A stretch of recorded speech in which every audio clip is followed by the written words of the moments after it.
நாம் தலைகளை தாழ்த்தி ஜெபிப்போம். ஆண்டவரே, இந்த நேரத்திலே உம்மை நோக்கி நாங்கள் பார்க்கிறோம். ஆண்டவரே, நீர் எங்களோடு பேசும்படியாக இந்த நேரத்திலே நாங்கள் வந்திருக்கிறோம். ஆண்டவரே, நீர் சொல்வதை நாங்களும் ஆண்டவரே நானும் ஆண்டவரே கேட்டு அதன்படி எங்கள் வாழ்க்கையிலே நாங்கள் ஜீவிக்க எங்களுக்கு உதவி செய்யும். பரிசுத்த ஆவியானுடைய ஆளுகைக்கு எங்களை ஒப்படைக்கிறோம். இயேசுவின் நாமத்தில் ஜெபிக்கிற என் ஜீவனுள்ள நல்ல பிதாவே, ஆமேன். இயேசு கிறிஸ்துவின் இனிய நாமத்திலே உங்கள் எல்லாருக்கும் என்னுடைய வாழ்த்துதலை நான் சொல்லிக் கொள்கிறேன். இந்த இணையதளத்தின் மூலம் உங்களை சந்திப்பதிலே அதிக மகிழ்ச்சி அடைகிறேன். ஆண்டவர் என்ன நோக்கத்தோடு இப்படிப்பட்ட கூட்டத்தை ஒழுங்கு பண்ணி கொடுக்கிறாரோ அந்த நோக்கத்தை இந்த எஸ்தர் ஜெபக்குழுவின் மூலம் நிறைவேற்றும்படியாய் நான் தொடர்ந்து ஜெபித்துக் கொண்டிருக்கிறேன். இந்த நாளிலே சவால்களை சந்திக்க ஆயத்தப்பட வேண்டும் என்ற தலைப்பிலே நாம் பார்க்க போகிறோம். Prepare to face the challenges. இன்றைய உலகத்துல நம்ம பார்க்கும் பொழுது நம்முடைய வாழ்க்கையில ஒவ்வொரு நிமிடமும் அல்லது ஒவ்வொரு மணியும் நாம் பலவிதமான கஷ்டங்களை அல்லது சோதனைகளை, போராட்டங்களை கடந்து வருகிறோம். இவைகளை சமாளித்து வாழுவது மிகவும் கஷ்டமாய் இருக்கிறது. அது மாத்திரமல்ல, உலக பிரகாரமான மக்கள் சமாளித்து வாழ கற்றுக்கொள்ளாததினாலே அவர்கள் தடுமாறி போகிறார்கள். ஆனால் நீங்களும் நானும் ஆண்டோடைய பெரிதான கிருபையினாலே இந்த சோதனைகளை அல்லது இந்த போராட்டங்களை நாம் காணும் பொழுது சோர்ந்து போகாமல் அவைகளை மேற்கொண்டு அதை ஒரு சவாலாக எடுத்துக்கொண்டு அதிலே நாம் முன்னேறி செல்ல வேண்டும் என்று நமக்கு அழகான வேதம் போதிக்கிறது. இந்த வேதத்தில் உள்ள வசனங்களை நாம் ஆராய்ந்து படிக்கும் பொழுது நாம் நம்முடைய வாழ்க்கையிலே வருகிற எந்த போராட்டத்தை கண்டும், எந்த சோதனை கண்டும், எந்த வியாதிகளை கண்டும் சோர்ந்து போகாதபடி முன்னேறி செல்ல வேண்டும் என்பதே இந்த நாளினுடைய செய்தியின் கருத்தாகும். முதலாவது, வாழ்க்கையிலே அநேக தடைகளை நாம் பார்க்கக்கூடும் அல்லது பிரச்சனைகளை பார்க்க கூடும். ஆனால் இவைகளை கண்டு நாம் ஒரு நாளும் பயப்படக்கூடாது. மாறாக இந்த சவால்களை நான் எப்படி சந்தித்து நான் என்னுடைய வாழ்க்கையிலே சோர்ந்து போகாதபடி அல்லது பின்வாங்கி விடாதபடி என் கர்த்தராகிய கிறிஸ்து இயேசுவுக்குள் நான் என் வாழ்க்கையிலே முன்னேறி கொண்டு போக வேண்டும் என்ற ஒரு பெரிய ஒரு முடிவை இந்த நாளிலே நாம் எடுக்க வேண்டும். நாம் பார்க்கலாம், எரேமியா 12:5 வசனம் இப்படியாய் சொல்லுகிறது, நீ காலாட்களோடே ஓடும் போதே உன்னை இளைக்க பண்ணினார்களே, ஆனால் குதிரைகளோடு எப்படி சேர்ந்து ஓடுவாய்? சமாதானம் உள்ள தேசத்திலே நீ அடைக்கலம் தேடினால் யோர்தான் பிரவாகித்து வரும் பொழுது நீ என்ன செய்வாய்? இந்த வசனம் தெளிவாய் சொல்லுகிறது, சாதாரண ஒரு பிரச்சனை அல்லது சாதாரண ஒரு காரியத்திற்கே நீ இளைத்து போனால் அல்லது சோர்ந்து போனால் குதிரைகளோடு நீர் எப்படி சேர்ந்து ஓட முடியும்? இன்றைக்கு உலகத்திலே நடக்கிற காரியங்களை பார்க்கும் பொழுது நமக்குள்ளே அநேக பயங்கள் ஆங்காங்கே உருவாகிறது. இதை எப்படி கடந்து செல்ல போகிறோம்? ஆண்டவருடைய வருகை வெகு சீக்கிரம் வந்து விடாதா? ஆண்டவரிடத்திலே நாம் போய்விட மாட்டோமா? இத்தனை பிரச்சனைகளை இப்பொழுதே நம்மளால் தாங்க முடியவில்லையே, இனி எப்படி இதை சமாளித்து வாழ போகிறோம் என்ற தயக்கம் நம்ம எல்லாருக்குள்ளேயும் இருக்கிறது. ஆனால் ஆண்டவருடைய வேத வசனம் சொல்லுகிறது, குதிரைகளோட நீர் எப்படி சேர்ந்து ஓட போகிறாய்? காலாட்களோடே உன்னால் ஓட முடியாதபடி தவித்துக் கொண்டிருக்கிறாயே, இன்னும் யோர்தான் பிரவாகித்து வரும் பொழுது நீ எப்படி ஓட போகிறாய்? சமாதானமாக இருக்க வேண்டும், சந்தோஷமாக இருக்க வேண்டும் என்று எண்ணிக்கொண்டே இருந்தால், அதையே நீ அடைக்கலம் தேடிக்கொண்டிருந்தால், பெரிய ஒரு பிரச்சனை வரும் பொழுது உன்னுடைய வாழ்க்கையிலே, உன்னுடைய குடும்பத்திலே பெரிய ஒரு வியாதியோ ஏதோ ஒரு சோதனைகளோ வரும் பொழுது நீ எப்படி அவைகளை சமாளித்து ஓட போகிறாய் என்று இந்த நாளிலே கர்த்தர் நம்மை குறித்து கேட்டுக்கொண்டிருக்கிறார். சிறிய பாடுகளின் வழியாய் போகும் பொழுதே நாம் சோர்ந்து போகாமல் ஒவ்வொன்றையும் கடந்து செல்ல கர்த்தர் பலத்தை கொடுத்து வருகிறார். அவருடைய மகா பெரிய கிருபைக்கு நாம் நன்றியுள்ளவர்களாய் இருக்க வேண்டும். ஆனால் ஒரு சில நேரங்களிலே நாம் பெரிய பிரச்சனைகளையும் பார்க்க வேண்டியதுதான் உள்ளது. அநேக சோதனைகளையும் நான் தாண்டி வர வேண்டியதுதான் உள்ளது. இந்த இடத்திலே அநேகர் சோர்ந்து போய் விடுகிறார்கள், அல்லது இந்த இடத்திலே அநேகர் பின்வாங்கி போய் விடுகிறார்கள், அல்லது இந்த இடத்திலே அநேகர் அமைதியாக தன்னுடைய வாழ்க்கையை நடத்த ஆரம்பித்து விடுகிறார்கள். ஏனென்றால் கர்த்தருக்கும் அந்த மனிதனுக்கும் உள்ள தொடர்பை மிகவுமாய் குறைத்துக் கொள்வதை நாம் பார்க்க முடியும். இந்த நாளிலே நாம் அப்படி இல்லாதவாறு பரிசுத்தவான்கள், வேதத்திலுள்ள அநேக பரிசுத்தவான்கள் இப்படிப்பட்ட சோதனைகளை, பாடுகளை சகித்துக் கொள்ளும் பொழுது எப்படியாய் அதை மேற்கொண்டு அதற்கு மேலாக தன்னுடைய ஆவிக்குரிய ஜீவத்தை அல்லது தனக்கு கொடுக்கப்பட்ட வேலையை தொடர்ந்து அவர்கள் முன்னேற்றி நடத்தினார்கள் என்று நாம் பார்க்க முடியும். அதிலே முதலாவதாக நாம் நோவாவை குறித்து பார்க்க முடியும். நாம் கவனத்தை சிதறடிக்க, சோர்வுபடுகிற அல்லது அப்செட் ஆக்குகிற, ஸ்ட்ரெஸ் ஆக்குகிற, டென்ஷன் ஆக்குகிற சூழ்நிலைகளை நாம் நெகட்டிவாக எடுத்துக்கொள்ளாமல் அது நேர்மறை சிந்தனையோடு கூட நாம் சேர்ந்து நாம் செல்வோமே ஆனால் நிச்சயம் எந்த பெரிய பிரச்சனைகளையும் எந்த பெரிய சவால்களையும் நம்மால் சோர்வுறாதபடி நாம் அதிலே முன்னேறி சென்று கிறிஸ்துவுக்காக பிரகாசிக்கலாம் என்பதே இதனுடைய சாரம்சமாகும். ஆதியாகமம் 7:9 9 பாக்குறோம். நம்ம எல்லாருக்கும் தெரிந்த அந்த சம்பவம் தான். இந்த சந்தையில் உன்னை எனக்கு நீதிமானாக கண்டேன், இந்த சந்ததியிலே உன்னை எனக்கு முன்பாக நீதிமானாக கண்டேன் என்று நோவாவை குறித்து கர்த்தர் சாட்சி கொடுக்கிறார். இன்றைக்கு உலகத்திலே எல்லாரும் உலகத்தோடு கூட ஒத்து போய்விடுகிற அநேக காரியங்களை நாம் பார்க்க முடியும். ஆனால் நீதிமானாய் கிறிஸ்துவுக்காய் ஒருவன் நிற்க வேண்டுமானால் அநேக பாடுகளையும் சோதனைகளையும் கடந்து வந்தே தீர வேண்டும். இன்னைக்கு அநேக உபதேசங்கள், பாடுகள் இல்லாத உபதேசங்கள் அல்லது சமாதானத்தோடு சந்தோஷத்தோட வாழ்ந்து கொண்டு தேவனுடைய ராஜ்யத்தை பிரவேசிக்கலாம் என்ற உபதேசங்கள் அதிகமாய் தென்படுகிறது. ஆனாலும் நம்முடைய வேத வசனத்தின்படி அல்லது நம்முடைய பரிசுத்தவான்களுடைய வாழ்க்கையின்படி நாம் எல்லாரும் பாடுகளை அனுபவிக்க, சோதனைகளை அனுபவிக்க பிறந்தவர்கள். ஆனால் அதிலே வீழ்ந்து விடாதபடி அது நின்று நாம் மேற்கொண்டு எழுந்து கர்த்தருக்காக விசுவாசமாக நம்முடைய வாழ்க்கை ஓட்டத்தை எப்படியாய் சமாளித்து சவாலாக அதை மாற்றி ஓட முடியும் என்பதை இந்த வேத வசனங்கள் நமக்கு காண்பிக்கின்றன. இந்த சந்ததியிலே உன்னை நீதிமானாக கண்டேன், நான் உண்டாக்கின ஜீவ ஜந்துக்கள் பூமியின் மேல் இராதபடிக்கு நிக்கிரகம் பண்ணுவேன். ஏன் நிக்கிரகம் பண்றார்? தேவன் பூமியை அழிக்க சித்தமானான். மனுஷனுடைய அக்கிரமம் பூமியிலே பெருகினது. அந்த நாளிலே மனுஷனுடைய அக்கிரமம் பெருகினதினாலே தேவன் அவர்கள் மேல் கோபம் கொண்டு இப்படிப்பட்ட ஒரு ஜல பிரவாகத்தை அனுப்பி ஜனங்களை அழிக்கும்படியாய் கர்த்தர் அங்கே சித்தம் கொண்டதை நாம் பார்க்க முடியும். அப்பொழுதுதான் நோவாவுக்கு கர்த்தருடைய வார்த்தை கடந்து வருகிறது. ஒப்பேர் மரத்தால் உனக்கு ஒரு பேழையை உண்டாக்கு. இந்த இடத்துல நோவா என்ன செய்யறாரு? நோவா தனக்கு கட்டளையிட்டபடியெல்லாம் செய்தான். அந்த வசனத்தை நீங்க எடுத்து பார்த்தீங்கன்னா அந்த சூழ்நிலையில அவன் என்ன செய்யறான்? கர்த்தருக்கு மிகவும் கீழ்ப்படிந்து அவன் நீதிமானாக இருந்ததினாலே அந்த வார்த்தைக்கு அப்படியே அவன் கனம் பண்ணுகிறதை நான் பார்க்க முடியும். எபிரேயர் 11:7 நோவாவை குறித்து நாம் பார்க்கும் பொழுது, விசுவாசத்தினாலே நோவா தற்காலத்திலே காணாதவைகளை குறித்து தேவ எச்சரிப்பு பெற்று பயபக்தி உள்ளவனாகி பேழையை உண்டு பண்ணினான். பாருங்க, இந்த இடத்துல பாக்குறோம் விசுவாசத்தினாலே நோவா. அங்க எந்த ஒரு அடையாளங்களும் காணப்படவில்லை. கர்த்தர் அவனோடு பேசினார், ஜலப்பிராயம் வந்து மக்களை அழிப்பேன் என்று சொல்லிவிட்டார், ஒரு பேழை உண்டு பண்ணு என்று சொல்லிவிட்டார். ஆனால் அதற்குரிய எந்த ஒரு அடையாளங்களோ எந்த ஒரு ஏற்பாடுகளோ அந்த இடத்திலே காணப்படவில்லை. அந்த காணாதவர்களை குறித்து அவன் விசுவாசித்து தேவ எச்சரிப்பை பெற்றான். அது மாத்திரமல்ல, அவன் பயபக்தி உள்ளவனாகி பேழையை உண்டு பண்ண தொடங்கிறான்.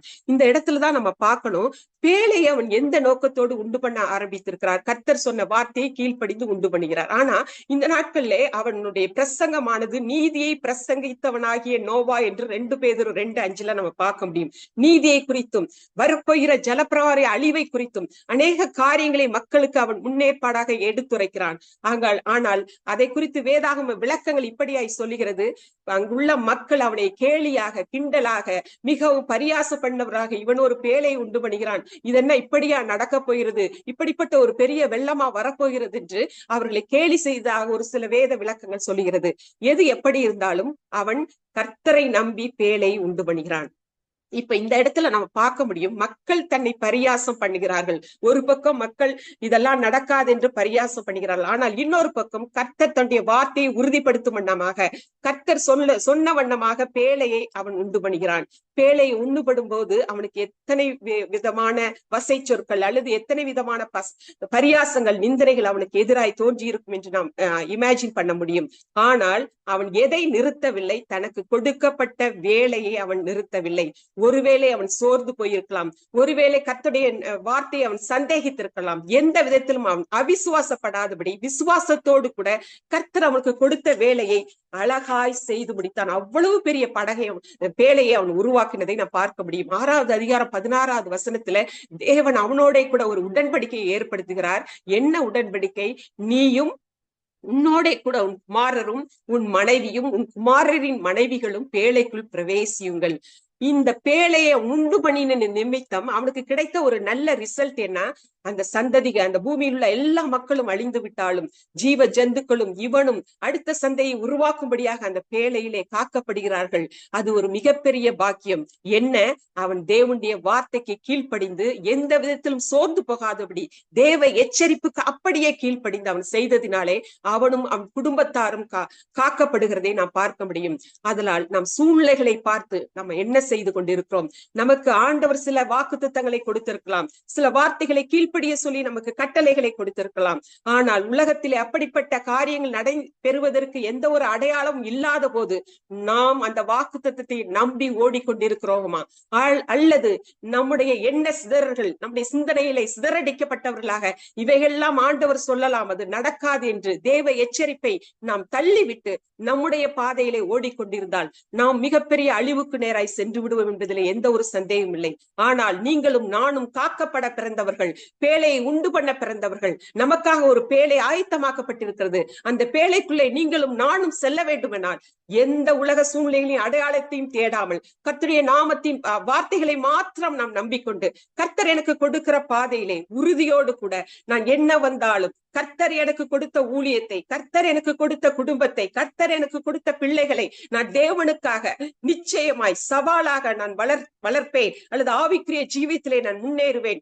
எந்த சூழ்நிலையின் அடையாளம் காணப்படாவிட்டாலும் எனக்கு இருக்கிற என்னை கொண்டு ஸ்ட்ரெஸ்ஸுக்குள்ளாக அல்லது என்னை சோர்வுற பண்ணுகிற அந்த ஒரு சமயத்துக்குள்ளாக நான் சென்று விடாதபடி என்னை பாதுகாத்துக் கொள்வேன். ஏனென்றால் எனக்கு வந்த வார்த்தை கர்த்தரிடத்திலிருந்து வந்திருக்கிறது என்று நீங்களும் நானும் அறிந்திருக்கிறோம். சோ எந்த சூழ்நிலையிலும் அவிசுவாசத்திற்கு இடம் கொடாதபடி, சூழ்நிலைகள் ஒருவேளை அதற்கு சாதகமாக இல்லாவிட்டாலும், ஒருவேளை நம்பிக்கையற்ற நிலைமை இருந்தாலும் சோராது நம்முடைய வேலைகளை தொடர்ந்து கொண்டே இருப்போம். ஒரு நாளும் தேவனுடைய சமூகத்தை விட்டு நாம் பின் சென்று விடக்கூடாது என்று கர்த்தர் இந்த நாளிலே நம்ம எச்சரித்துக் கொண்டிருக்கிறார். அது மாத்திரமல்ல, அடுத்தபடியாக யோசேப்பை குறித்து நாம் பார்க்க முடியும். யோசேப்பை குறித்து வாழ்க்கை வரலாறினுடைய அநேக செய்திகளை நாம் கேட்டிருக்கிறோம். ஆனால் அந்த செய்திகளிலே நாம் பொதுவான கருத்துக்களை எடுப்போம். ஆனால் யோசேப்பு தன்னுடைய சகோதரர்களால் நிராகரிக்கப்பட்டதை நாம் பார்க்க முடியும். அவன் பொறாமைப்பட்டதை பார்க்க முடியும், பகைக்கப்பட்டதை பார்க்க முடியும். ஆனால் இவைகளையும் தாண்டி அவன் கர்த்தருக்கு நேராக, கர்த்தர் அவனோடு கூட இருக்கிறதை பல இடங்களிலே நிரூபித்துக் கொண்ட வசனங்களை நாம் பார்க்க முடியும். அப்பொழுது எந்த சமயத்திலும் அவன் சோர்ந்து விடாதபடி கர்த்தருக்குள் தன்னை பலப்படுத்தி கர்த்தருடைய வார்த்தையை நம்பி முன்னேறி கொண்டே இருக்கிறான். அவன் சொப்பனம் பார்த்த பொழுது அவனுடைய சொந்த சகோதரர்கள் அவனை பொறாமைப்பட்டு கிண்டல் செய்தார்கள். அவன் தன் வேலையை செய்து கொண்டே இருந்தான். அவைகளை ஒரு பொருட்டாக அவன் எண்ணவில்லை. 37 நாள்ல பார்க்க முடியும் பகைத்தார்கள் என்று பார்க்கிறோம். அவனோட கூட பட்சமாய் பேசாமல் இருந்தார்கள் என்று பார்க்க முடியும். அவனை இன்னும் அதிகமாய் பகைத்தார்கள் என்று 5வது வசனம் சொல்கிறது. சோ அவன் சொப்பனத்தை கண்ட உடனே அவனுடைய சகோதரர்கள் அவனை விட்டு தூரம் போகிறதை பார்க்க முடியும். நானும் உன் தாயாரும் உன் சகோதரன் தரை மட்டும் குனிந்து உன்னை வணங்க விடுவோமோ என்று அவனை கடிந்து கொண்டார்கள் என்று வசனம் சொல்கிறது. இத்தனையும் அவன் மேல் உள்ள பொறாமையினால் நடக்கிறதை நாம் பார்க்கிறோம். ஆனால் இவைகளின் மத்தியிலே அவன் என்ன செய்து கொண்டிருந்தான்? கர்த்தர் நடத்துகிற பாதையிலே அவன் சென்று கொண்டே இருந்தான். அவனை கொன்று குழியிலே போடுவோம் என்று சதி திட்டம் செய்கிறார்கள். ஆனால் இன்னொரு ரூபன் அவனை காப்பாற்றும் விதமாக அவனை அந்த குழியிலே போட்டுவிட்டு போகிறதை நாம் பார்க்க முடியும். அந்த இடத்திலே அவன் என்ன யோசித்திருப்பான்? சற்று நாம் சிந்தித்து பார்ப்போம். தன்னுடைய சொந்த சகோதரர்கள் பகைத்தார்கள், பொறாமை கொண்டார்கள். குழியிலே போடப்பட்ட பொழுது அவன் நிலைமை என்னவாய் இருந்திருக்கும்? அவன் என்ன, ஆண்டவரே, நான் சொப்பனம் தானே கண்டேன், நீர் சொன்ன காரியத்தை தானே நான் அவர்களுக்கு எடுத்து சொன்னேன், ஏன் நான் இவ்வளவு பகைக்கப்படுகிறேன் என்று எண்ணி இருக்கலாம். 37:28 வெள்ளி காசுக்கு அவனை விற்று போட்டார்கள் என்று பார்க்க முடியும். அங்க பார்க்கிறோம், அவன் தன் தகப்பனால் மிகவும் செல்லமாக வளர்க்கப்பட்ட ஒரு மகன் என்று நம்ம எல்லாருக்கும் தெரியும். ஆனால் அவனை வெள்ளி காசுக்கு விற்று போடும் பொழுது அவனுடைய மனம் எத்தனையாய் திகைத்திருக்கும், எத்தனையாய் படபடைத்திருக்கும். ஏதோ ஒரு நாட்டிற்கு அடிமையாக நாம் கொண்டு போகப்படுகிறோமே, நம்முடைய சொந்த ஜனங்களால் நாம் விற்கப்படுகிறோமே என்று அதிகமாய் புலம்பி இருப்பான். ஆனால் அந்த நிலையிலும் அவன் தன்னுடைய கர்த்தரோடு கூட இருந்த உறவை விட்டுவிடவில்லை. வசனங்கள் எல்லாம் அழகாய் சொல்லுகிறது. அவனோடு கூட இருந்தார், கர்த்தர் அவனோடு கூட இருந்தார் என்று சொல்லுகிறது.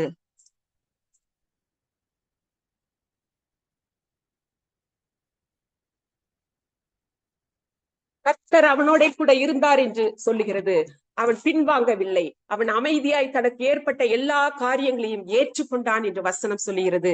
அது மாத்திரமல்ல, 39:20 வசனம் சொல்லுகிறது, பார்வோன் அவனோடு கூட கர்த்தர் இருக்கிறார் என்று அறிந்த பொழுது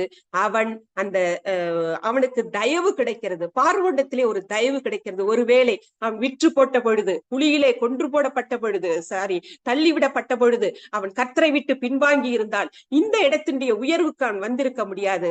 அங்கே பார்வோன் அவன் செய்கிற யாவையும் கர்த்தர் வாய்க்க பண்ணுகிறார் என்று அவன் எஜமான் கண்டு என்று நாம் பார்க்கிறோம். அவன் செய்கிற யாவையும் பண்ணுகிறார் அங்கே நாம் பார்க்க முடியும். சோ இந்த இடத்துல நம்ம பார்க்கிறோம், கர்த்தர் அவனோடு கூட இருந்ததினால அவன் அந்த அளவுக்கு உயர்த்தப்படுகிறதையும், யோசேப்பிடத்திலே தயவு பார்வோனிடத்திலே தயவு யோசேப்புக்கு கிடைக்கிறதையும் நாம் பார்க்க முடியும். ஆதலால் அவனுக்கு என்ன உயர்வு கிடைக்கிறது? வீட்டு விசாரணைக்காரனாக வைத்து அவன் நிமித்தம் பெரிய ஒரு ஆசீர்வாதம் அந்த வீட்டுக்கு கிடைக்கிறதை நாம் பார்க்க முடியும். இந்த இடத்துல அவன் தனக்கு கிடைத்த அந்த ஒரு நல்ல ஒரு உயர்விலே அவனுக்கு அங்கே ஒரு சோதனை ஏற்படுகிறது. அந்த சோதனையிலும் பரிசுத்தத்திற்கு அடுத்ததான சோதனை, பரிசுத்தத்தை விட்டு வழி விலகி போகிறதான சோதனை போத்திபாரி மனைவியால் அவனுக்கு கொடுக்கப்படுகிறது. அங்கேயும் அவன் தேவனை மறுதலிக்கவில்லை. தேவனுக்காக துணிச்சலாக தன்னுடைய பரிசுத்தத்திற்காக கிறிஸ்துவுக்காக அவன் நிற்கிறான். இவ்வளவு சூழ்நிலைகள் அவனுக்கு வந்த போதிலும் அவன் கர்த்தரை விட்டு பின்வாங்கவே இல்லை. கர்த்தரை ஏன் எனக்கு இப்படி நடக்கிறது என்று சோர்ந்து போகவே இல்லை. அந்த சோர்வை அவன் மேற்கொண்டவனாக எல்லாவற்றிலும் ஜெயத்தை எடுக்கிறான். அங்கே பரிசுத்தை அழகாய் பாதுகாத்துக் கொள்கிறான். அவன் சொல்லுகிறான், தேவனுக்கு விரோதமாய் பாவம் செய்வது எப்படி? என்னதான் குழியில தள்ளிட்டாங்களே, என்னதான் அடிமையா விட்டுட்டாங்களே, என்னதான் சகோதரர்கள் இவ்வளவு பகைச்சிட்டாங்களே, நான் இனி என்ன ஆண்டவருக்காக செய்ய வேண்டும்? நான் ஏன் இதை தொடர வேண்டும்? அல்லது என் வாழ்க்கையுடைய ஒரு முடிவுக்கு நான் வந்துவிட்டால் என்ன என்று கூட ஒரு நாளும் அவன் நினைத்ததாக சரித்திரம் சொல்லவில்லை. அவன் அங்கேயும் அதை ஏற்றுக்கொண்டு சிறைச்சாலை வரை செல்கிறான். அங்கேயும் கர்த்தர் அவனை உயர்த்துகிறார். அவனுடைய எந்த அளவுக்கு அவன் கர்த்தருக்கு முக்கியத்துவம் கொடுக்கிறானோ அந்த அளவுக்கு கர்த்தர் அவனை ஆங்காங்கே சோதனைகளின் மத்தியிலும் அநேக பிரச்சனைகள் மத்தியிலும் அவனை உயர்த்தி கொண்டே வருகிறார். சிறைச்சாலை அதிகாரிடத்திலே கிருபையும் தயவும் அவனுக்கு கிடைக்கிறது. அங்க உள்ள எல்லாரையும் யோசேப்பின் கையிலே ஒப்பு கொடுத்தார்கள் என்று பார்க்கிறோம். இது எதனால் இதை நான் உங்களுக்கு சொல்லுகிறேன் என்றால், எந்த சூழ்நிலையிலும் கர்த்தரை விட்டு விடாதபடி, சோர்வை நம்முடைய உள்ளத்துக்குள்ளே கொண்டு போய் விடாதபடி, எல்லா சூழ்நிலையிலும் கர்த்தரை மாத்திரம் நாம் நம்புவோமே ஆனால் கர்த்தர் கட்டாயம் நமக்கு விரோதமான பகைகள், பொறாமைகள் எல்லாம் தள்ளிவிட்டு உங்களையும் என்னையும் கர்த்தர் உயர்த்துகிறவராய் இருக்கிறார். சொப்பனத்திற்கு அர்த்தம் சொல்லி அங்கே ஒரு பெரிய ஒரு அதிகாரியாக மாறுகிறான். ஆண்டவர் அவனை தேசத்திலே சோராது அவன் பயணித்ததுனாலே தேசம் முழுமைக்கும் அவன் அதிகாரியானான் என்று 41 வசனம் சொல்கிறது. எகிப்து தேசம் முழுமைக்கும் அதிகாரியானான். ஏன் அவனுக்கு இந்த உயர்வு? அவன் ஒரு நாளும் சோர்வுறவில்லை. அவன் ஒரு நாளும் கர்த்தரை மறுதலிக்கவில்லை. ஒரு நாளும் தன் பரிசுத்தை விட்டுக் கொடுக்கவில்லை. சிறைச்சாலையில் இருந்தாலும் சரி, குழியில் போடப்பட்டாலும் சரி, அடிமையாக விற்கப்பட்டாலும் சரி, தன்னுடைய கர்த்தருடைய இருக்கிற அந்த தொடர்பை, கர்த்தரிடத்திலே அவன் வைத்திருந்த அந்த விசுவாசத்தை விட்டு அவன் ஒரு நாளும் வலுவாதவனாக, சோர்வுகளுக்குள்ளாக சென்று விடாதபடி, ஸ்ட்ரெஸ்ஸுக்குள்ளாக, டென்ஷனுக்குள்ளாக அல்லது அப்செட் ஆகாம, சூழ்நிலையை கண்டு எதற்கும் அவன் அஞ்சாதவனாக சவால்களை மேற்கொண்டது நிமித்தம் அவன் பெரிய ஒரு உயர்வை அவனுக்கு ஆண்டவர் கட்டளையிட்டார். அடுத்தபடியாக நெகேமியா குறித்து நம்ம எல்லாருக்கும் தெரியும். நெகேமியா எருசலேமின் அலங்கம் இடிக்கப்பட்டதை பார்க்கும் பொழுது அவன் மனதிலே மிகவும் அதற்காக பாரம் உள்ளவனாய், அதற்காக மக்களை தயார்படுத்தி அந்த நல்ல வேலைக்கு அவர்களை திடப்படுத்துகிறான். அந்த இடத்திலே அவன் ஆண்டவருக்காக எருசலேம் அலங்கம் இடிக்கப்பட்டதை அவன் கட்டும்படியாக கர்த்தர் அவனை ஊக்குவிக்கிறார், பாரம் கொடுக்கிறார். ஆனால் அதே நேரத்திலே சன்பல்லாத்தும் தொபியாவும் அவனுக்கு எதிரிகளாக மாறுகின்றனர். அது அவர்கள் எதிரிகளாக மாறினது மாத்திரமல்ல, 2:19 சொல்லுது, அவன் அதை கேட்ட பொழுது அவர்கள் இருவரும் அவனை பரியாசம் பண்ணி அவனை நிந்தித்து, நீங்கள் செய்கிற இந்த காரியம் என்ன என்று அவர்களை மனமடிவாக்குறத நம்ம பார்க்கிறோம். ஒருவேளை உங்களுக்கும் எனக்கும் வேலைகள் கொடுக்கப்படலாம், ஊழியங்கள், குடும்பங்கள், நம்முடைய பிரச்சனைகள், நம்முடைய காரியங்கள் உண்டு. ஆனால் அதன் மத்தியிலே கர்த்தர் நம்மை ஒரு வேலையை செய்ய சொல்லும் பொழுது நமக்கு எதிரிகள் இல்லாதிருக்க மாட்டார்கள். இன்றைக்கு அநேகர், நான் கிறிஸ்துவுடைய வேலையைத்தானே செல்கிறேன், கிறிஸ்துவுக்காக தானே நான் நிலை நிற்கிறேன், ஏன் எனக்கு இந்த எதிரிகள், ஏன் எனக்கு சோதனைகள், ஏன் எனக்கு இப்படிப்பட்ட பாடுகள் என்று அநேக கேள்விகள் அவ்வப்போது நம்முடைய உள்ளத்தில் எழும்புகிறது. ஆனால் அழகாய் வேதம் சொல்லுகிறது, பெரிய ஒரு அலங்கத்தை, இடிந்து கிடக்கிற அலங்கத்தை நெகேமியா கட்ட முற்படும் பொழுது மிகப்பெரிய எதிரிகள் அவனுக்கு உருவானார்கள். ஆனால் அந்த இடத்திலே அதை ஒரு சவாலாக அவன் பயன்படுத்தி அதை மேற்கொள்கிறான். நெகேமியா அதற்கு மறுமொழியாக என்ன சொல்கிறான்? 2:20 சொல்லுது, பரலோகத்தின் தேவன் எங்களுக்கு காரியத்தை கைகூடி வர பண்ணுவார். இதுதான் விசுவாச அறிக்கை. நமக்கு சோர்வுற பண்ணுகிற நேரங்கள், பரியாசத்தை காதில் நாம் வாங்குகிற நேரங்கள், நிந்திக்கப்படுகிற நேரங்களிலே நாம் சொல்ல வேண்டியது, கர்த்தர் பரலோகத்தின் தேவன் என்னோடு கூட இருக்கிறார். கர்த்தர் என்னை கைகூடி வர பண்ணுவார். இந்த வேலைகளுக்கு எதிராக எத்தனை சத்துருக்கள் வந்தால் என்ன, எத்தனை எதிரிகள் வந்தால் என்ன, எல்லாவற்றையும் மேற்கொள்ளக்கூடிய பரலோகத்தின் தேவன் எனக்கு உண்டு என்று நாம் அறிக்கையிட வேண்டும். 4:1 சொல்கிறது, கட்டுகிற செய்தியை சன்பல்லாத் கேட்டபொழுது அவன் கோபித்து எரிச்சலடைந்து யூதரை சங்காந்தம் பண்ண அவன் பல வார்த்தைகளை அந்த இடத்திலே சொல்கிறான். 4:3 பாக்குறோம், கட்டினால் என்ன, ஒரு நரி ஏறி போனால் அவருடைய கல் மதில் இடிந்து போகும் என்றான். அவன் என்ன சொல்றான், நீ என்னென்ன செஞ்சா என்ன, ஒரே ஒரு நரிய வச்சு அந்த மதில் இடிந்து போகும்னு அவன் பொறாமையில் அப்படியாய் சொல்லுகிறான். இன்னைக்கு உங்களுடைய என்னுடைய வாழ்க்கையிலே நரியை போன்ற தந்திரமுள்ள அநேகர் இருக்கிறார்கள். நரியை போன்ற தந்திரமுள்ள மனுஷனுடைய பெயரை இந்த சன்பல்லாத் தொபியா சொன்னது போல அப்படிப்பட்ட வார்த்தைகளை கேட்டு நீங்களும் நானும் சோர்ந்து விடக்கூடாது. அவர்களை அவர்களுடைய வார்த்தைகளை கேட்கும் பொழுது அவர்களை அடையாளம் கொண்டு அவர்களை விட்டு விலகி இருக்க வேண்டும். அல்லது நம்முடைய வேலையை விட்டு விடாது தொடர்ந்து கொண்டே இருக்க வேண்டும். நம்முடைய வேலையை விட்டு விடாது தொடர்வோமே ஆனால் கர்த்தர் நம்மோடு கூட இருக்கிறதை பார்த்து அவர்கள் பயப்படுவார்கள். அது மாத்திரமல்ல, 4:7 சொல்லுது, அலங்கம் கட்டுகிற பொழுது வேலை வளர்ந்தேறுகிறது என்று அவர்கள் கண்டு, இடிக்கப்பட்ட இடங்கள் அடைப்பட்டு வருகிறது என்று கண்டு அவர்கள் பொறாமைப்படுகிறார்கள். எதிரிகள் அதிகமாகிறார்கள். வேலை அதிகமாக ஆக நீங்களும் நானும் உயர்வுக்கு போக போல, நீங்களும் நானும் குடும்பத்திலே அநேக ஆசீர்வாதங்களை காணும் பொழுது, அநேக பாடுகளை அனுபவித்த ஆசீர்வாதங்களுக்குள்ளாக வரும் பொழுது, அநேக உயர்வுக்குள்ளாக வரும் பொழுது அங்கேயும் நமக்கு எதிரிகள் உண்டு. வேலை வளர்ந்தேறுகிறதை கண்டு அநேகர் எரிச்சலாகிற காரியங்களை நாம் பார்க்க முடியும்.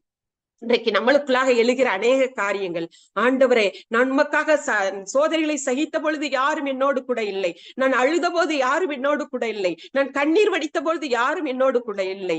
ஆனால் வேலை நடந்தேறுகிறதை நீங்களும் நானும் முன்னேறி வருகிறதை பார்க்கும் பொழுது, அநேக இடங்கள் சரியாய் மாறுவதை பார்க்கும் பொழுது எதிரிகள் அதிகமாகிறதை நாம் பார்க்கிறோம். அங்க என்ன வசனம் சொல்லுகிறது, சன்பல்லாத் தொபியா அரபியர் அம்மோனியர் அஸ்தோத்தியர்.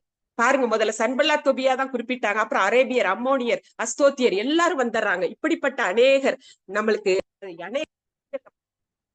ஆனாலும் கர்த்தர் நம்மோடு கூட இருந்து காரியங்களை நிறைவேற்றுகிறதை அவர்கள் பார்த்து ஆச்சரியப்படும் அளவுக்கு ஆண்டவர் நடத்துவார். என்ன பார்க்கும், நம் வளர்ச்சிக்கு எதிரான எரிச்சல். எப்பொழுது நம்முடைய வளர்ச்சி அதிகமாகிறதோ அப்பொழுதுதான் மக்களுக்கு எரிச்சல் அதிகமாகும். நீங்கள் இதை கண்டு அநேக நேரங்களிலே சோர்ந்து போகலாம். ஆண்டவரே, நான் இவ்வளவு வளர்ந்தேறுகிறதை கண்டு என்னுடைய உற்றார் உறவினர்கள் நண்பர்கள் என்னுடைய சுற்றப்புறத்தார் அநேகர் எரிச்சலாகி வருகிறார்களே, இது வேண்டாம் ஆண்டவரை, நான் ஒதுங்கிக் கொள்கிறேன் என்று நீங்கள் வேலையை விட்டு விட்டீர்கள். ஆனால் தேவனுடைய ஆசீர்வாதத்தை நம்மால் பெற முடியாது. நாம் தொடர்ந்து இதிலே முன்னேறி அநேக ஆசீர்வாதங்களை பெற வேண்டும். இவ்விதமாய் அந்த வேலையை ஓய பண்ணுவோம் என்று அவர்கள் சொன்னார்களாம்.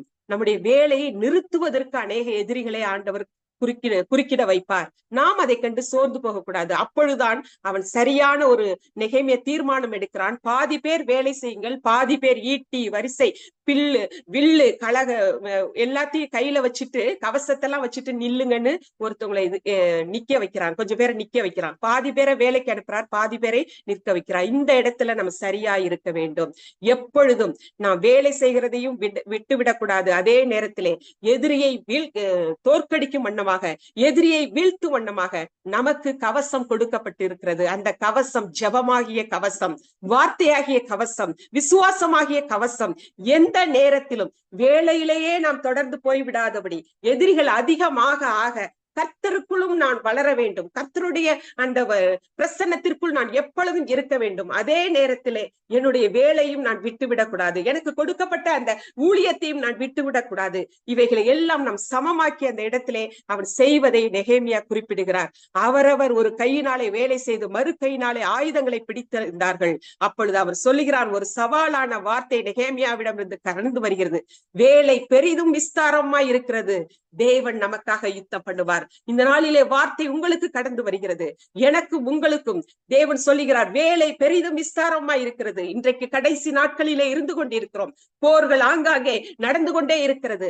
ஆனால் கர்த்தருடைய வேலை விஸ்தாரமானது, கர்த்தருடைய வேலை பெரிதானது.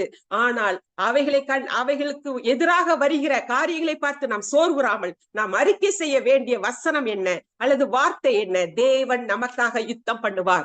தேவன் நமக்காக யுத்தம் பண்ணுவார். சகோதரிகளே, உங்கள் மனதிலே பதித்துக் கொள்ளுங்கள். எத்தனை சோதனைகள் வந்தால் என்ன, என்னோடு கூட இருக்கிற ஆண்டவர், சவால்களை மேற்கொள்ள வைக்கிற அந்த ஆண்டவர் எனக்காக எதிரிகளோடு கூட யுத்தம் பண்ணுவார். பிசாசோடு கூட யுத்தம் பண்ணுவார். நரி குணமுள்ள அநேகரோடு கூட யுத்தம் பண்ணுவார். எரிச்சலாகிற, பகைக்கிற, பொறாமை கொள்கிற அநேகரோடு கூட கர்த்தர் எனக்காக யுத்தம் பண்ணுவார். இதுதான் உங்களுக்கும் எனக்கும் கிடைக்கிற வார்த்தை. உலகம் நம்மை பாராட்டும் என்று எதிர்பார்க்காதீர்கள். உங்களையும் என்னையும் ஏதாவது ஒரு காரியத்திலே வெற்றி பெற்றால் உலகம் உங்களுக்கு கை கொடுக்கும், பாராட்டும் என்று ஒரு நாளும் எதிர்பார்க்காதீர்கள். மாறாக டிஸ்கரேஜ் பண்ணும் ஆட்கள் அநேகம். இந்த டிஸ்கரேஜ்மெண்ட்டை நீங்க பார்த்துட்டு ஆண்டோடைய வார்த்தையை விட்டு, ஆண்டோடைய சமூகத்தை விட்டு பின்வாங்குவோமே ஆனால் நிச்சயம் நாம் சரியான ஒரு முடிவை பெற்றுக்கொள்ள முடியாது. அந்த நேரத்திலே நாம் அறிக்கையிட்டு கர்த்தர் தந்த பலத்தோடு கூட நாம் முன்னேற வேண்டும். அந்த இடத்திலே ஆலோசனை செய்து அவனுடைய ஆலோசனையினாலே நெகேமியாவுடைய வேலையை கெடுக்க நினைக்கிறார். அப்பொழுது அவன் சொல்லுகிறான், நெகேமியா பதில் கொடுக்கிறான், நான் பெரிய வேலையை செய்கிறேன், நான் இறங்கி வரக்கூடாது. I am doing great work, I cannot come down. நான் பெரிய வேலையை செய்கிறேன். ஆண்டோடைய ஊழியம் என்பது ஒரு மிகப்பெரிய வேலை. அது கர்த்தர் நமக்கு கொடுத்த வேலை. குடும்பமானாலும் அது நம்ம கர்த்தர் கொடுத்த குடும்பம். தனிப்பட்ட காரியங்களாலும் கர்த்தர் நம்மை நடத்துகிற விதம், அந்த விதத்திலே நான் ஒரு நாளும் என் வேலையை விட்டு அல்லது கிறிஸ்துவை விட்டு நான் பின்வாங்க மாட்டேன். I am doing great work, I cannot come down. நான் ஒரு நாளும் என்னுடைய காரியங்களை விட்டு பின்வாங்க மாட்டேன். அவங்க பயமுறுத்தி பார்த்தார்கள், பொல்லாப்பு செய்து பார்த்தார்கள், அவனுடைய ஆலோசனை தந்து அவனை இறக்க பார்த்தார்கள். ஆனால் கர்த்தர் அவனுக்கு ஜெயத்தை கொடுத்தார். 6:15 வெற்றி முழக்கமான வார்த்தை வருகிறது. அப்படியே அலங்கமானது 52 நாளைக்குள்ளே கட்டப்பட்டது. ஹல்லேலூயா, ஹல்லேலூயா. 52 நாள். எத்தனை பிரச்சனைகள், சன்பல்லத்தாலும் தொபியாவாலும் அந்த எத்தனை எதிர்ப்புகள், எத்தனை பொல்லாப்பான செயல்கள். ஆனால் ஒன்றிலும் அவன் தளரவில்லை, ஒன்றிலும் அவன் சோர்வுறவில்லை. தனக்கு கொடுக்கப்பட்ட எருசலேம் மதிலை கட்டி தீர்த்தே ஆக வேண்டும். அந்த இடிக்கப்பட்ட அந்த எருசலேம் கட்டப்பட வேண்டும் என்பது அவனுடைய தரிசனமாய் இருந்தது, அவனுடைய பாரமாய் இருந்தது. அதற்கு எதிராக எத்தனை பேர் குரல் கொடுத்தாலும் கர்த்தருடைய வேலையை அழகாய் செய்து முடித்தார். இன்றைக்கு உங்களுக்கும் எனக்கும் கொடுக்கப்பட்ட வேலையை கர்த்தருடைய வருகை வரை, கர்த்தருடைய நாள் வரை நாம் கட்டாயம் செய்து முடிக்க வேண்டும். செய்யும் பொழுது கர்த்தர் நமக்கு எத்தனையோ சவால்களை கொடுத்தாலும் அந்த சவால்களை மேற்கொள்ளக்கூடிய வார்த்தைகளை நமக்கு கொடுத்திருக்கிறார். இந்த பெரிய வேலையை விட்டு நான் இறங்க மாட்டேன் என்று பிசாசுக்கு எதிராக நீங்களும் நானும் குரல் கொடுக்க வேண்டும், அல்லது சத்ருவுக்கு எதிராக குரல் கொடுக்க வேண்டும். நம்மளை சோர்வுற பண்ணுகிற எல்லா காரியங்களை விட்டு நாம் விலகி ஆண்டவரிடத்துல இன்னும் அதிகமாய் பற்றுக்கொள்ள வேண்டும். 6:16 பார்க்கிறோம், பகைங்கிறதை கேட்ட பொழுது எங்கள் சுற்றுப்புறத்தாராகிய பிரஜாதியான அனைவரும் கண்டபோதும் மிகவும் முனையற்று போய் இந்த கிரியை எங்கள் தேவனால் கைகூடி வந்ததென்று அறிந்தார்கள். ஹல்லேலூயா, ஹல்லேலூயா. அவங்க என்ன அறிக்கைறாங்க? பகைஞரும் சத்துருக்களும் என்ன அறிக்கைறாங்க? சுற்றுப்புறத்தார் பிரஜாதி எல்லாம் கேள்விப்பட்டு அவர்கள் செய்த எல்லாம் முனையற்று போனதுன்னு கேள்விப்பட்டவுடனே இந்த கிரியை அவர் நெகேமியாவுடைய ஜனங்களுடைய காரியத்தால் தேவனால் கைகூடி வந்ததென்று தேவனை பிரசித்தப்படுத்துகிறார்கள். தேவனுடைய நாமம் மகிமைப்பட்டதை பார்க்க முடியும். எத்தனை சோர்வுகள் வந்தாலும் அதிலே நீங்களும் நானும் நின்று கொண்டு கர்த்தருடைய வேலையை துரிதமாய், ஒழுங்காய், நேர்மையாய், உண்மையாய் செய்யும் பொழுது ஜனங்கள் நம்மை குறித்து, நம்முடைய தேவனை குறித்து சாட்சி கொடுப்பார்கள். நம்மை குறித்து மாத்திரமல்ல, நம் தேவனுடைய நாமத்தை உயர்த்துவார்கள். எதிரான வார்த்தைகள், நிந்தைகள், எரிச்சல்கள், கோபங்கள் நெகேமியாவை ஒன்றும் செய்யவில்லை. மாறாக அவன் வேலையில் கவனத்தை செலுத்தினான். இன்றைக்கும் நீங்களும் நானும் நம்முடைய வேலையிலே, நம்முடைய ஊழியத்திலே, தனிப்பட்ட ஆவிக்குரிய வாழ்க்கையிலே முன்னேற்றத்திலே கவனத்தை திருப்புங்கள். ஒரு நாளும் கவன சிதறலுக்கு நாம் ஆளாகிவிடக் கூடாது. 4வதாக நாம் பார்க்க முடியும், இயேசுவை நாம் பார்க்க முடியும். எதிரிகளின் எதிர்ப்பு மத்தியிலும் சோராது முன்னேறி கொண்டிருக்கிற அவருடைய வாழ்க்கையை நாம் எடுத்து சொல்ல வேண்டுமானால் சொல்லிக்கொண்டே போகலாம். எத்தனையோ பரிசேயர், சதிசேயர் அவனை மனமடிவாக்கினார்கள். பாவி வீட்டுக்கு போனாலும் அங்கே போஜனம் செய்கிறார் என்று அவருக்கு எதிரான குரல் எழுப்பினார்கள். ஓய்வு நாளில் அற்புதம் செய்கிறார் என்று அவருக்கு எதிரான வார்த்தைகள் கடந்து வந்தது. அவருடைய பிறப்பு முதல் இறப்பு வரை அவருக்கு எதிரிகள் இருந்தார்கள்.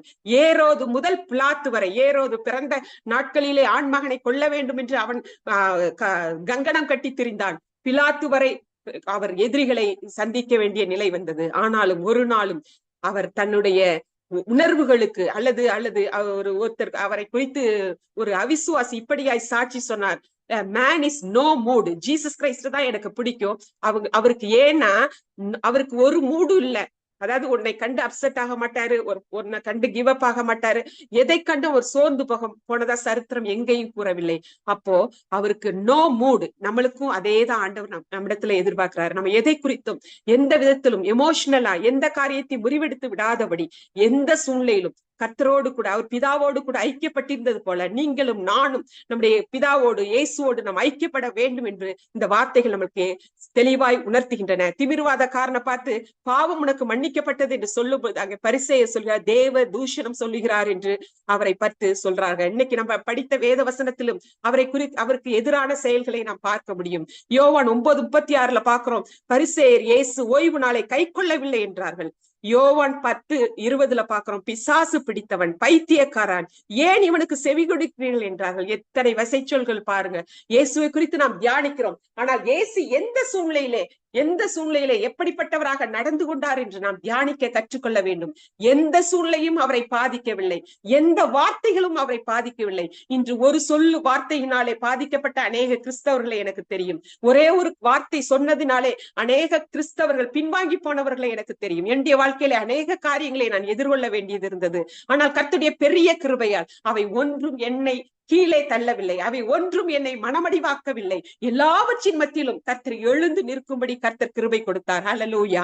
என்னுடைய கல்லூரி வாழ்க்கையிலே பிரேயர்ஸல் நான் எடுத்துக்கொண்டிருந்தேன். என்னுடைய தஞ்சை பட்டணத்திலே நான் படித்த கல்லூரியிலே ஒவ்வொரு நாள் கல்லூரி முடிந்தவுடனே சாயங்கால வேளையிலே ஒரு பிரேயர்ஸல் எடுப்பேன். அந்த பிரேயர்ஸலுக்காக என்னுடைய வேலை உள்ள மாணவிகளை கூட்டி சேர்த்து அவர்களை எல்லாம் அந்த பிரேயர்ஸலுக்கு அழைத்து வருவதுதான் எனக்கு கொடுக்கப்பட்ட வேலை. எனக்கு மேலே உள்ள என்னுடைய தலைவி என்னை அப்படியாக என்னை பழக்குவித்தார்கள். என்னென்ன வேலை எப்படி என்று பிரித்து கொடுத்து இதை செய்ய சொன்னார்கள். அப்பொழுது நான் ஒவ்வொரு டிபார்ட்மெண்ட்டுக்கும் நான் முடிந்தவுடன் போவேன். எல்லாரும் வீட்டுக்கு போவதிலே மிகவும் ஆயத்தமாய் இருப்பார்கள். ஆனால் நான் சென்று ஜெபிக்க வாருங்கள், பிரேயர்ஸலுக்கு வாருங்கள் என்று கூப்பிடும் பொழுது அங்குள்ள அந்த ஸ்டூடெண்ட்ஸ் எல்லாரும் என்ன பார்த்து ஜெபத்துக்கு கூப்பிடுற ஆள் வந்துருச்சு, ஜெபம் பைபிள்னு சொல்ற ஆள் வந்துருச்சு, அப்படிதான் எனக்கு பேர் வச்சிருந்தாங்க. ஆனா ஆண்டவருக்கு சாட்சியாக சொல்ல முடியும், என்னை வழிநடத்துற என்னுடைய சகோதரியும் நானும் அவர்களை விட எங்களை கர்த்தர் உயர்ந்த இடத்திலே வைத்துக் கொண்டே வந்தார். அதற்கு படிப்பு முடிந்த பிறகும் அநேக வேலைகளை கர்த்தர் கொடுத்து உயர்த்தி கொண்டே வந்தார். நான் ஒரு பிரின்சிபலாக இருந்தேன், அவர்கள் ஒரு காலேஜ் ப்ரொஃபஸராக மாறினார்கள். இதை அதற்கு பிறகாக அவர்களை சந்திக்கும் பொழுது அவர்கள் எல்லாம் அந்த நிலையில இல்லாதபடி சில வேற இடங்கள்ல இருந்தார்கள். ஆனால் கர்த்தர் அவர்களுக்கு முன்பதாக எங்களை ஜெபிக்கிறவர்கள், எங்கள் பைபிள் வாசிக்கிறவர்கள் என்று பெயர் கொடுத்தாலும் கர்த்தர் அவர்களுக்கு முன்பதாக எங்களை உயர்த்தி கொண்டே வந்தார். ஹல்லேலூயா. இந்த பெயர் இயேசுவை ஒன்றுமே செய்யவில்லை. இன்றைக்கு உங்களுக்கும் எனக்கும் எத்தனை பெயர்கள் அவர்கள் வைத்தாலும் நாம் அதை குறித்து கவலைப்பட வேண்டியதில்லை. கர்த்தர் நம்மை உயர்த்தி கொண்டே இருக்கிறார். இந்த பாத்திரம் என்னை விட்டு நீங்க கூடுமானால் நீங்கும் என்று கர்த்தர் ஜெபித்தார். ஆனால் அந்த பாத்திரத்தை விட்டு அவரை நீக்கவில்லை பிதாவானவர். அப்பொழுதும் அவர் சோர்ந்து போகவில்லை, தன்னுடைய ஜெபத்திற்கு பதில் வரவில்லை என்று அவர் ஒரு நாளும் தன்னுடைய மூடை மாற்றிக்கொள்ளவில்லை. அவர் கொடுத்த வேலையை சரியாய் செய்து முடித்து இந்த பூமியிலே அவர் வந்த நோக்கத்தை நிறைவேற்றினார். என் அன்பான சகோதர சகோதரிகளே, இன்று நீங்களும் நானும் நமக்கு கொடுத்த வேலையிலே எவ்வளவாய் நாம் நின்று கொண்டிருக்கிறோம், எவ்வளவாய் மனம் தளராது ஓடிக்கொண்டிருக்கிறோம், எவ்வளவாய் சோர்வை ஒரு பொருட்படுத்தாது ஓடிக்கொண்டிருக்கிறோம். சிறு சிறு காரியங்கள், சிறு சிறு பிரச்சனைகள் உங்களையும் என்னையும் விளத்தல்ல ஏதுவாய் இருக்கின்றன. ஆனால் அவைகளிலே நாம் சற்றும் கவனத்தை செலுத்தாதபடி நாம் கர்த்தருடைய காரியங்களிலே, கர்த்தருடைய ஊழியத்திலே, கர்த்தருடைய வார்த்தையிலே, ஜெபத்திலே, கர்த்தரோடு கூட ஐக்கியப்பட்டிருப்பதிலே நாம் முன்னேறி கொண்டே போக வேண்டும். எவனை விழத்தாளலாமோ என்று பிசாசன் இந்த நாட்களிலே வகை தேடி சுற்றி தெரிகிறான். யூதாஸ் அவனை காட்டி கொடுத்தார். தன்னோடு இருக்கிற ஒரு சீஷனை அவனை காட்டி கொடுத்த பொழுதும் அவர் ஒரு நாளும் தன்னுடைய மூடை மாற்றிக்கொள்ளவில்லை. அவனையும் பார்த்து சிநேகிதரே என்று கூப்பிடுகிற ஒரு நல்ல ஒரு அன்பான ஒரு இயேசுவை நாம் பார்க்கிறோம். இப்படித்தான் எந்த ஒரு காரியத்திற்கும் நம்ம ஸ்ட்ரெஸ் ஆகி விடாதபடி, டென்ஷன் ஆகி விடாதபடி, கர்த்தருடைய காரியத்திலே உண்மையாய் நாம் ஓடிக்கொண்டிருப்போம் இருப்பேமே, ஆனால் கர்த்தர் நம்மை நிச்சயம் ஒரு நாளிலே கனப்படுவார். கடைசியாக நாம் பார்க்கும் பொழுது பவுலை குறித்து பார்க்க முடியும். நம்ம எல்லாருக்கும் தெரியும் 2 கொரிந்தியர் 11வது அதிகாரம் 23 27 வசனங்கள். அவருடைய பாடுகள், அவர் பட்ட பிரயாசங்கள், அவர் கர்த்தருக்காய் மரண அவதிப்பட்டது, அவர் அடிப்பட்டது, அவர் உதைக்கப்பட்டது எல்லாம் அதிலே கொடுக்கப்பட்டிருக்கின்றன. எத்தனை முறை அவர் அடிபட்டார் என்று ஒரு மிக தெளிவான ஒரு சரித்திரத்தை, சம்பவத்தை அதிலே பார்க்க முடியும். அவைகள் ஒன்று கூட நாம் அதிகமாய் நாம் கஷ்டப்படவில்லை. அவைகளை எல்லாம் பொறுத்து கொண்டார், அவைகளை எல்லாம் சகித்து கொண்டார். ஆனால் அவர் ஒரு நாளும் கர்த்தரை விட்டு பின்வாங்கவில்லை. ஒரு நாளும் கர்த்தரை விட்டு சோர்ந்து போய் அவர் ஒரு இடத்திலே உட்காரவில்லை. போதுமாண்டவரே என்னை எடுத்துக்கொள்ளும் என்று கூட அவர் சொல்லவில்லை. எல்லாவற்றையும் அவர் சகித்தார், எல்லாவற்றையும் அவர் மேற்கொண்டார். தனக்கு எதிரான வந்த சிறை வாழ்க்கையும் சவாலாக எடுத்து அதிலே அநேக நிருபங்களை எழுதினார். தனக்கு கொடுக்கப்பட்ட வாய்ப்புகளை எல்லாம் சரியாய் பயன்படுத்தினார். மார்ஸ் மேடையிலே நின்று நியாய தீர்ப்புக்காக நிற்கும் பொழுது அங்கேயும் கர்த்தரை குறித்து பிரசங்கிக்கிறார். தனக்கு கொடுக்கப்பட்ட ஒரு வாய்ப்பையும் அவர் மிஸ் பண்ணினதாக சொல்லவில்லை. சம்பவங்கள் எல்லா விதத்திலும் கர்த்தரை எந்த அளவுக்கு அவர் புறக்கணித்தாரோ, கர்த்தரை எந்த அளவுக்கு அவர் மறுதளித்தாரோ, கர்த்தரை சேர்ந்தவர்களை எவ்வளவு கொலை செய்தாரோ, அதற்கு மாறாக கர்த்தருக்காக வைராக்கியமான இரத்த சாட்சியாய் மரித்தார் என்று வாழ்க்கை சரிதை நமக்கு கூடுகிறது. அது மாத்திரமல்ல, அவருடைய வசனம் சொல்லுகிறது, இவை முதலானவைகளை எல்லாம் எல்லா சபைகளை குறித்தும் உண்டாயிருக்கிற கவலை என்னை நாள்தோறும் நெருக்குகிறது. பாடுகள் ஒருபுறம், பிரயாசங்கள் ஒருபுறம் எல்லாம் இருந்தாலும் அவருக்குரிய கவலை எதை நோக்கி இருக்கிறது? தனக்கு இருந்த அடியை குறித்தோ, தனக்கு இருந்த சிறை வாழ்க்கை குறித்தோ அவர் கவலைப்பட்டதாக சரித்திரம் சொல்லவில்லை. இவை முதலானவைகளை எல்லா சபைகளை குறித்தும் உண்டாயிருக்கிற கவலை என்னை நாள்தோறும் நெருக்குகிறது. பாருங்க, இதுதான் கிறிஸ்துவுக்குரிய ஒரு அறிவு, கிறிஸ்துவுக்குரிய ஒரு பாரம். இப்படிப்பட்ட பாரம் இந்த உலக பிரகாரமான கவலைகள் என்னை ஒன்றும் செய்யாது. இந்த உலக பிரகாரமான பாடுகள் என்னை ஒன்றும் செய்யாது. அடி வந்தால் என்ன, உதை வந்தால் என்ன, வசை சொற்கள் வந்தால் என்ன, இவை எல்லாவற்றையும் ஒதுக்கிவிட்டு என் கர்த்தரை குறித்து அறிகிற அறிவின் மேன்மைக்காக அவர் பாடுபட தொடங்கினதை நான் பார்க்க முடியும். நான் மேன்மை பாராட்ட வேண்டும் என்றால் 11:20 நம்ம பார்க்க முடியும். என் பலவீனத்திற்கு அடுத்தவைகளை குறித்து நான் மேன்மை பாராட்டுவேன் என்று அவர் சவாலிடுகிறார். அவருடைய மேன்மை, அவருடைய பலவீனத்தை குறித்து இருந்ததாக சரித்திரம் சொல்லுகிறது. எத்தனை அருமை பாருங்கள். இன்றைக்கு பலவீனங்கள் நம்மை சோதிக்குமானால், பலவீனங்கள் நமக்கு வரும் பொழுது நம் பலவீனங்களையே பார்த்து சோர்ந்து போகிறோம், வியாதிகளையே பார்த்து சோர்ந்து போகிறோம், நம்முடைய பிரச்சனைகளையே பார்த்து சோர்ந்து போகிறோம். ஆனால் பவுலுடைய எண்ணங்கள் எப்படியா இருந்தது? என் பலவீனத்துக்கு அடுத்தவைகளை குறித்து நான் மேன்மை பாராட்டுகிறேன், என் கர்த்தராகிய இயேசுவை குறித்து நான் மேன்மை பாராட்டுகிறேன், என் பலவீனம் வந்தது எனக்கு நல்லது என்று மேன்மை பாராட்டுகிறார். சபைகளை குறித்த கவலை அவனை ஒடுக்குகிறது என்று நாம் பார்க்கிறோம். இப்படிப்பட்ட ஒரு அறிவுக்குள்ளாக நாம் இந்த நாளிலே கடந்து வர வேண்டும். எந்த ஒரு உலகத்தின் சூழ்நிலைகளும், எந்த ஒரு போர் பிரச்சாரங்களும், எந்த ஒரு போரின் காரியங்களும் உங்களையும் என்னையும் தொந்தரவு பண்ண வேண்டியதில்லை. ஏனென்றால் இவைகள் எல்லாம் ஏற்கனவே எழுதப்பட்டவைகள், ஏற்கனவே தெரிந்தவர்கள். ஒருவேளை அவிசுவாசிகளுக்கு அவைகள் தெரியாமல் இருக்கலாம், நாம் எடுத்து சொல்ல வேண்டியது. ஆனால் உங்களுக்கும் எனக்கும் பாடுகள் வரும் என்று தெரியும், கடைசி நாட்கள் வரும் என்று தெரியும், மக்கள் ஆங்காங்கே சிதறப்படுவார்கள் என்று தெரியும், பெரிய அழிவை இந்த உலகம் சந்திக்கும் என்று தெரியும், பெரிய ஒரு மிகப்பெரிய ஒரு கொடூரமான நாட்களை சந்திப்போம் என்று தெரியும். ஆனால் இவைகளுக்குள்ளாக நாம் கடந்து போகும்போது ஒரு நாளும் நான் சோர்ந்து விடக்கூடாது. எங்கே வெடி சத்தம் கேட்டால் என்ன, எந்த பக்கம் அபாயங்கள் நிலவினால் என்ன, நான் கர்த்தருக்குள் திடமாயிருப்பேன். ஏனென்றால் என் இயேசு எனக்கு ஏற்கனவே இவைகளை அறிவித்து விட்டார்.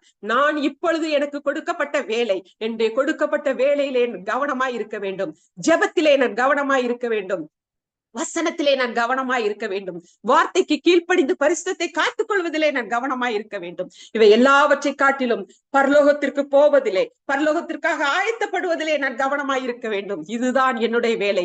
மற்றவர்களுக்காக கட்டாயம் ஜெபிக்கணும், போரின் காரியங்களுக்காக கட்டாயம் ஜெபிக்கணும், உலகத்தின் நடக்கிற அசம்பாவிதங்களுக்காக கட்டாயம் நீங்களும் நானும் ஜெபிக்கணும். ஆனால் அவைகளுக்குள்ளாக ஊடுருவி சென்று நீங்களும் நானும் சோர்ந்து போக வேண்டியதில்லை. இவைகளை குறித்து இன்னும் அதிகமாய் பாரப்பட்டவர்களை, ஆண்டவரே இன்னும் அதிகம் மாணவர்களை ரட்சியும் ஆண்டவரே, அவர்கள் எல்லாரும் பரலோகத்திற்கு வர வேண்டுமே, அப்பாவி மக்கள் இறந்து கொண்டிருக்கிறார்களே, அவர்களுக்காக நான் கண்ணீர் விட்டு ஜெபிக்கிறேன். அவர்களின் தேவனை சேவிக்க வேண்டும், என் தேவன் அன்றைக்கு அவர்கள் ஓடி வர வேண்டும் என்பதே உங்களுக்கும் எனக்கும் இந்த நாளிலே இருக்க வேண்டிய பாரம். ஆண்டோடைய வசனத்தை நாம் பார்ப்போம். எல்லாரும் ஏசாயா 40வது அதிகாரம் 31வது வசனத்தை எடுத்து படிக்க இருக்கிறோம். But they who wait for the Lord shall renew their strength, they shall mount up with wings like eagle, they shall run and not be weary, they shall walk and not faint. எல்லாரும் எடுத்துக்கொள்ளலாம். ஏசாயா 40:31 சேர்ந்து படிக்கலாம்.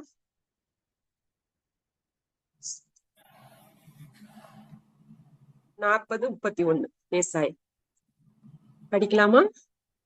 கர்த்தருக்கு காத்திருக்கிறவர்களோ புது பலன் அடைந்து புதுபலன் அடைந்து கழுகளை போல செட்டைகளை அடித்து எழும்புவார்கள். அவர்கள் ஓடினாலும் இளைப்படையார்கள், நடந்தாலும் சோர்ந்து போகாமல். ஹல்லேலூயா, ஹல்லேலூயா, ஹல்லேலூயா. கர்த்தருக்கு காத்திருக்கிற நீங்களும் நானும் புதுபலன் அடைந்தவர்களாக கழுகுகளை போல செட்டைகளை அடித்து எழும்பும் நாட்கள் இது. கழுகுகளை போல செட்டைகளை அடித்து எழும்பும் நாட்கள் இது. அவர்கள் ஓடினாலும் இளைப்படையார்கள். என்ன நடந்தாலும் நாம் இளைப்படைய போவதில்லை. யார் என்னை இளைக்க பண்ணினாலும் நான் இளைக்க போவதில்லை. ஆனால் நடந்தாலும் நான் சோர்ந்து போக மாட்டேன். ஏனென்றால் என்னுடைய காத்திருப்பு என் இயேசு கிறிஸ்துடைய வருகைக்கு காத்திருக்கிறோம். ஏனென்றால் அவர் எனக்கு பலப்படுத்தி என்னை அழைத்து செல்ல போக வரப்போகிறார். என்னை அந்த பலத்திலே நாம் இன்னும் அதிகமாய் ஓட நாம் கற்றுக்கொண்டுள்ளோம். இந்த நாளிலே கர்த்தர் நமக்கு அநேக வார்த்தைகளினாலே பேசினார். இந்த நாளிலே நாம் ஜெபம் பண்ணுவோம். நம்ம எல்லாரும் கண்களை மூடி ஒரு பெரிய நம்பிக்கையற்ற ஒரு சூழ்நிலையிலே ஆண்டவர் எனக்கு இதை செய்வார் என்று சொல்லி இருக்கிறார். ஆனால் சூழ்நிலைகள் ஒன்றும் எனக்கு சாதகமாக இல்லையே, எந்த ஒரு அடையாளமும் தெரியவில்லை என்று புலம்பி தவிக்கிறீர்களா? Don't worry. பேழை உண்டு பண்ணு என்று சொன்னவர் நிச்சயம் அந்த பேழைக்குள்ளாக உங்களையும் என்னையும் வைத்து பாதுகாப்பார் என்பதிலே எந்த ஒரு சந்தேகம் இல்லை. உலகத்தார் என்ன சொன்னால் என்ன பரியாசம் பண்ணினால் என்ன, நிந்தை சுமத்தினால் என்ன, ஒரு நாளும் கவலைப்படாதீர்கள். கர்த்தர் சொன்ன வார்த்தைக்கு கீழ்ப்படிந்து ஒரு பேழையை நாம் உருவாக்கி கொண்டே இருப்போம். கர்த்தருடைய வருகைக்கு ஆயத்தப்பட்டு கொண்டே இருப்போம். நாம் பரலோகத்திலே பாதுகாக்கப்படுவோம் என்பதிலே சந்தேகம் இல்லை. ஹல்லேலூயா, ஹல்லேலூயா. அநேக பொறாமையினாலே, அநேகருடைய நிராகரிப்பினாலே, அநேகருடைய பகையினாலே சகோதரிகளே நீங்கள் சோர்ந்து போய் இருக்கிறீர்களா? நான் இந்த பகையை எதிர்பார்க்கவில்லையே, இப்படிப்பட்ட பொறாமை உள்ளவர்களா இருக்கிறார்களே, என்னோடு கூட இருந்தே எனக்கு குழி பறிக்கிறார்களே, எனக்கு என்னை நிராகரிக்கிறார்களே என்று பெரிய ஒரு கவலையோடு கூட இந்த நாளிலே இருக்கிறதான சகோதரிகளை பார்த்து ஆண்டவர் சொல்கிறார், மகளே, யோசேப்பு இத்தனை காரியங்களையும் அவனுடைய வாழ்க்கையிலே நான் அனுமதித்தேன். ஆனால் அவனுடைய உயர்வு அநேக ஜாதிகளுக்கு, அந்த தேசம் முழுமைக்கும் அவனை அதிகாரியாக்கினார். ஒவ்வொரு கட்டத்திலும் கர்த்தர் அவனோடு கூட இருந்தார். வேத வசனம் சொல்கிறது, அவன் செய்ததை எல்லா காரியங்களும் வாய்த்ததென்று பார்த்தான் பார்வோன், சாட்சி கொடுக்கிறான் பார்வோன். அவர் செய்கிற காரியங்கள் எல்லாம் வாய்க்கிறது என்று நீங்களும் நானும் செய்கிற காரியங்கள் வாய்க்கிறது சகோதரிகளே, வாய்க்கும் சகோதரிகளே. நீங்கள் பயப்படாதிருங்கள், நீங்கள் சோர்ந்து போகாதிருங்கள். சோர்வுற பண்ணுகிற வார்த்தைகளால் நெருக்குகிறார்களா? நெகேமியாவுக்கு வந்த எதிர்ப்பை காட்டிலும் ஒரு பெரிய எதிர்ப்பை நாம் சந்திக்க போவதில்லை. அவ்வளவு நெருக்கம், அவ்வளவு எதிர்ப்பு, அவ்வளவு வசைச்சொற்கள் அவனை வேலை செய்யாதபடி தடுத்து நிறுத்தின. ஆனால் ஒன்றிலும் அவன் கீழிறங்கவில்லை. கர்த்தர் எனக்கு கொடுத்திருக்கிற பெரிய வேலையை விட்டு நான் கீழே இறங்க மாட்டேன். கர்த்தர் எனக்கு கொடுத்திருக்கிற இந்த வேலை மிகப்பெரிய வேலை, இது பெரிதும் விஸ்தாரமான வேலை. கர்த்தர் எனக்காக யுத்தம் பண்ணுவார். தேவன் உங்களுக்காக எனக்காக யுத்தம் பண்ணுவார். சகோதரிகளே, நீங்கள் எதற்கண்டு பயந்து விடாதீர்கள், எதை கண்டும் சோர்ந்து போகிறீர்கள். பல இடங்களிலே பயப்படுகிற ஒரு சூழ்நிலையிலே நீங்கள் இருந்து கொண்டிருக்கலாம். தேசங்களிலே, நாடுகளிலே, வீடுகளிலே, பலவிதமான நெருக்கங்களிலே நீங்கள் இருந்து கொண்டிருக்கலாம். ஆனால் இந்த நாளிலே கர்த்தருடைய வார்த்தை நம்ம பலப்படுத்தி இருக்கிறதை நாம் அறிந்திருக்கிறோம். கர்த்தர் உங்களுக்காகவும் எனக்காகவும் யுத்தம் பண்ணுகிறவராய் இருக்கிறார். அது மாத்திரமல்ல, அவர் பாதுகாக்கிறவராய் இருக்கிறார். எதிரிகளின் எதிர்ப்பை இயேசு கிறிஸ்துவை சந்தித்தார். எதிரியுடைய வார்த்தைகளை கேட்கும் பொழுது உள்ளம் ஒரு நாளும் அதற்காக கவலைப்படவில்லை. அவர் எந்த ஒரு மூடும் அவரை பாதிக்கவில்லை, எந்த ஒரு மூடாக மாறவில்லை, அப்செட் ஆகவில்லை, கிவ் அப் ஆகல, அவருக்கு சோர்ந்து போனதாக சரித்திரம் சொல்லவில்லை. ஆனால் நீங்களும் நானும் அவருடைய வாழ்க்கை சரிதையை படித்து பின்பற்றுகிற நீங்களும் நானும் எதை கண்டும் ஸ்ட்ரெஸ் ஆகாதபடி, டென்ஷன் ஆகாதபடி, எந்த காரியங்களை கண்டும் சோர்வுக்குள்ளாக கடந்து சென்று விடாதபடி, எந்த குண்டு சத்தத்துக்கும், எந்த ஒரு போரினுடைய அறிக்கைகளுக்கும் பயப்படாதபடி அவர்களுக்காக ஜெபிக்கவும், அவர்களை பரலோக ராஜ்யத்திற்கு கொண்டு வந்து சேர்க்கும் வரை நம்முடைய கண்ணீரினால் அவர்களை தாங்கவும், நாம் பயப்படாமல் நாம் கர்த்தருடைய வேலைகளை துரிதமாய் செய்யவும் இந்த நாளிலே கற்றுக்கொண்டிருக்கிறோம். கர்த்தர் நம்மை அதற்கு ஆயத்தப்படுத்தி இருக்கிறார். அது மாத்திரமல்ல, பாடுகளின் வழியாய் சென்ற பவுலை பார்த்தோம். சிறைச்சாலை வாழ்க்கையிலும் சரி, தனிப்பட்ட வாழ்க்கையிலும் சரி, அவர் பட்ட பாடுகள் அவரை பாதிக்கவில்லை. அவருடைய எண்ணமெல்லாம் சபையை குறித்த கவலை, அவருடைய எண்ணமெல்லாம் ஹல்லேலூயா, கர்த்தரை குறித்து மேன்மை பாராட்டுவது, கர்த்தருடைய நாமத்தை உயர்த்துவதே அவருடைய எண்ணமாயிருந்தது. கிறிஸ்துவின் அன்பை விட்டு என்னை பிரிப்பவன் யார்? கிறிஸ்துவின் அன்பை விட்டு என்னை பிரிப்பவன் யார்? ஒன்றும் என்னை அவனிடத்திலிருந்து பிரிக்க மாட்டாது என்று நிச்சயித்திருக்கிறேன் என்று அவர் நிச்சயமாய் தன்னுடைய வாழ்க்கையிலே சொல்லிவிட்டார். நீங்களும் நானும் எந்த பாடுகளும் எந்த சோர்வுகளும் உங்களையும் என்னையும் கர்த்தருடைய சன்னிதானத்தில் இருந்து கர்த்தருடைய சமூகத்திலிருந்து பிரிக்காதபடி இந்த நாளிலே நாம் ஜெபம் பண்ணும். ஆண்டவரே ஸ்தோத்திரிக்கிறோம், ஆண்டவரே ஸ்தோத்திரிக்கிறோம், ஆண்டவரே நீர் கொடுத்த வார்த்தைகளுக்காக ஸ்தோத்திரம். எங்கள் சகோதரிகளை ஆசீர்வதியும் ஆண்டவரே. இந்த வார்த்தைகளுக்கு கீழ்ப்படிந்து நாங்கள் கர்த்தாவே எங்களை நாங்களே சோர்வின் பாதைக்குள்ளாக செல்லாதபடி ஆண்டவரே, கர்த்தருக்கு காத்திருக்கிற நாங்களோ புதுபல நடைந்து கழுகளை போல சட்டைகளை அடித்து எங்கள் சகோதரிகள் எழும்பும்படியாக, எதை கண்டும் சோர்ந்து விடாதபடி, எதை கண்டும் அப்செட் ஆகாதபடி, ஸ்ட்ரெஸ் ஆகாதபடி எங்கள் சகோதரிகளை கர்த்தாவே நீர் மறைத்து பாதுகாத்துக் கொள்ளும்படியாய் ஜெபிக்கிறேன் இயேசுவின் நாமத்திலே. வியாதியிலே பாதிக்கப்பட்டிருந்தால், சோதனைகள் போராட்டங்களின் மத்தியிலே வந்து கொண்டிருந்தால், கர்த்தர் அவர்களை தாங்கும்படியாய் ஆண்டவரே அவர்களுக்காக நீர் எழுந்தருளி கர்த்தாவின் நியாயம் செய்யும்படி, சுகத்தை தரும்படி ஜெபிக்கிறோம். சேகர் என்ற சகோதரனுக்காக ஜெபிக்கிறோம் ஆண்டவரே. அப்பா, உம்முடைய சித்தத்தின்படி கர்த்தாவே இவ்வளவாய் நடத்தி வந்தவர் இனிமேலும் ஆண்டவரே ஒரு பெரிய அற்புதத்தை அவருடைய வாழ்க்கையிலே செய்து ஆண்டவரே எழுந்து நடக்கும்படியாய், பலத்தினால் ஆண்டவரை இடைக்கட்டும்படியாய், கழுகோத்த பலன் அவர்களுக்கு கர்த்தாவை தாங்கும்படியாய், அநேகர் கண்டு ஆச்சரியப்படும்படியாய் ஒரு பெரிய அதிசயத்தை எங்களுடைய சகோதரியுடைய கர்த்தாவை சகோதரருக்கு நீர் செய்யும்படியாய் ஜெபிக்கிறோம். இந்த குழுவில என்னென்ன ஜெப வாஞ்சியோடு இருக்கிறார்களோ, என்னென்ன தேவையோடு இருக்கிறார்களோ எல்லாவற்றையும் நீர் நிறைவேற்றி அவர்களுக்கு ஏற்ற காரியங்களை ஜெயமாய் கர்த்தாவை நீர் மாற்றிவிட வேண்டும் என்று ஜெபிக்கிறோம். எந்த விதத்திலும் சோர்வடையாத ஒரு வாழ்க்கையை எங்கள் சகோதரிகளுக்கு தொடர்ந்து நீர் கொடுத்து விடும்படியாய் ஜெபிக்கிறேன். கர்த்தர் ஒருவரே பொறுப்பெடுத்துக் கொள்ளும்படியாய் எல்லாவற்றையும் உடைய கரத்திலே ஒப்புவித்து ஜெபிக்கிறேன் ஜீவனுள்ள நல்ல பிதாவே. ஆமேன், ஆமேன். கர்த்தருடைய நாமத்திற்கே மகிமை உண்டாகட்டும்.